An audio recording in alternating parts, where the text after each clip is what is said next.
From the earliest armored prototypes to today's Abrams, U.S. tanks have evolved in design, firepower, and battlefield purpose across decades of warfare. We begin with pre-World War II and experimental tanks.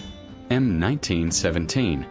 M1917 was the first U.S.-produced tank, modeled on the French Renault FT, slow and lightly armored. It trained crews for emerging armored warfare. M2 light tank.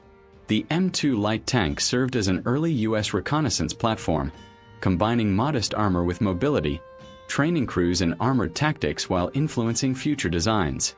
T1 heavy tank was an experimental U.S. design testing armor and layout concepts. Its massive structure never saw combat but shaped later heavy tank development. T2 medium tank. The T2 medium tank prototype explored balanced armor, speed, and firepower. Crews tested its mobility across varied terrain, informing U.S. medium tank strategies. T3 medium tank was an interwar prototype refining crew layout and mechanical reliability. Though never mass-produced, it provided critical data for future U.S. medium tanks. Moving on to World War II light tanks.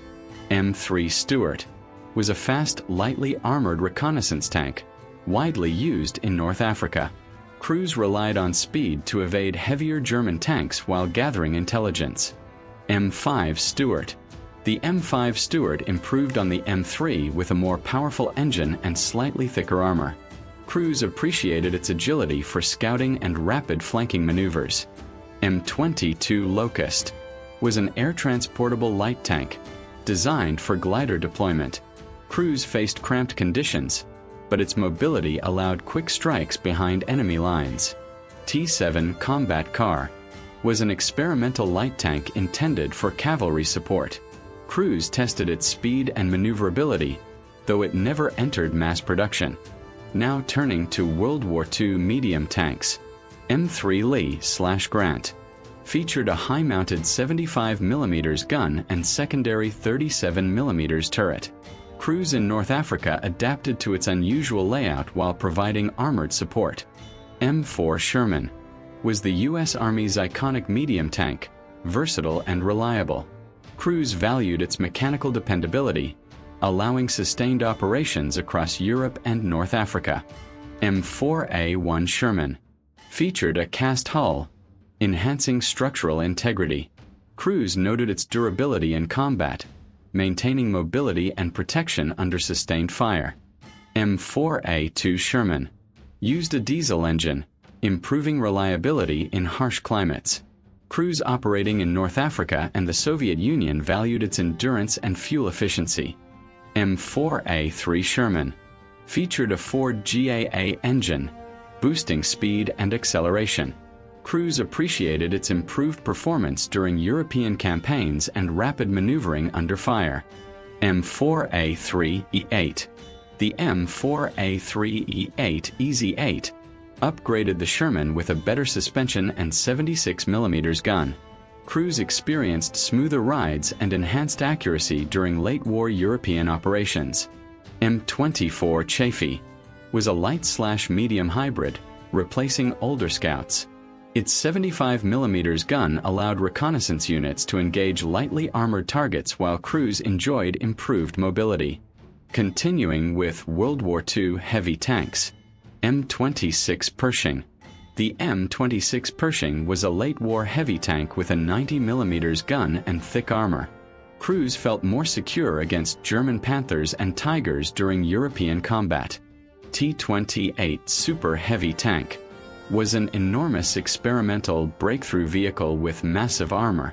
Crews never saw combat, but it tested concepts for fortified position assaults. Let's move on to World War II tank destroyers and specialized armor.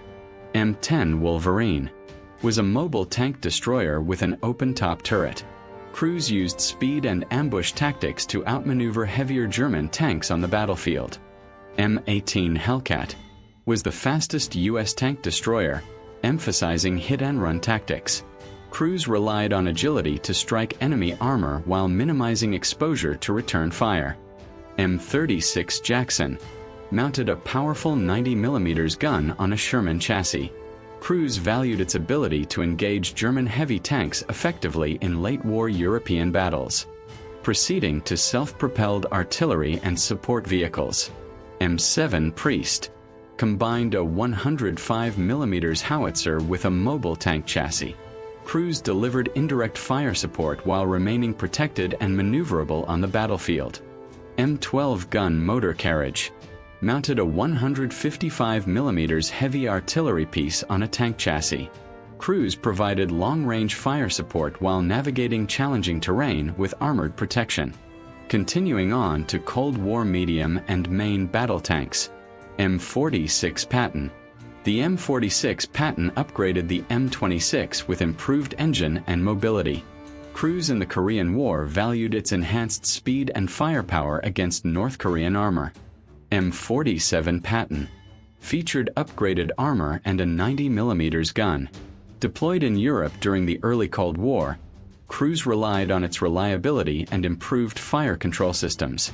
M48 Patton was a versatile Cold War main battle tank with enhanced armor and a 90 mm gun. Crews appreciated its stability and performance in Vietnam combat operations. M60 Patton featured a 105 mm main gun and reinforced armor, serving as NATO's primary tank. Crews valued its balance of firepower, protection, and battlefield reliability. M60A1 upgraded the original M60 with improved armor and a stabilized 105 mm gun. Crews experienced better protection and accuracy during extended Cold War deployments. M60A3 featured advanced fire control and night fighting systems.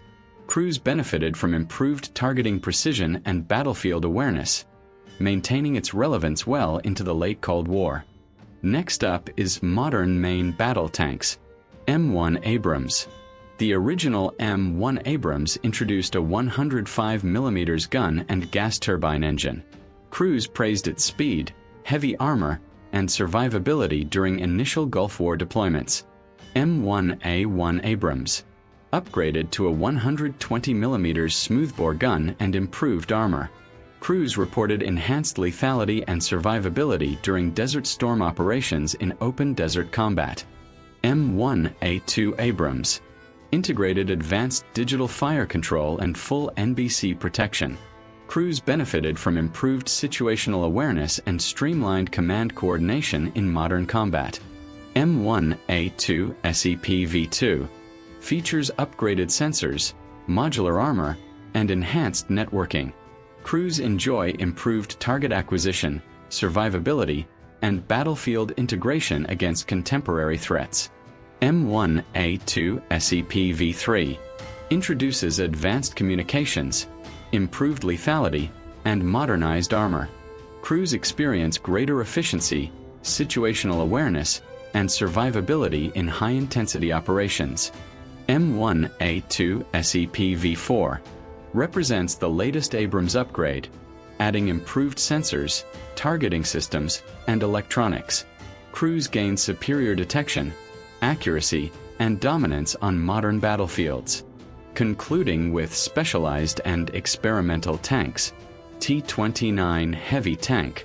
Developed late in World War II, the T-29 Heavy Tank tested extreme armor and a 105 mm gun, giving crews insight into future heavy breakthrough designs. T-30 Heavy Tank. Designed as a heavily armored breakthrough prototype, the T-30 Heavy Tank mounted a massive 155 mm gun, challenging crews with recoil management and loading demands. T-95 Heavy Tank explored high-velocity guns and advanced armor concepts. Its extreme weight limited mobility, but crews evaluated firepower intended for future armored warfare. M551 Sheridan was an air-deployable light tank with a 152 mm gun/missile launcher. Crews valued rapid mobility and versatility, though recoil and thin armor posed operational challenges. M247 Sergeant York. The M247 Sergeant York was an experimental self-propelled anti-aircraft tank. Crews trained extensively, but its radar and firing systems proved unreliable, limiting operational deployment.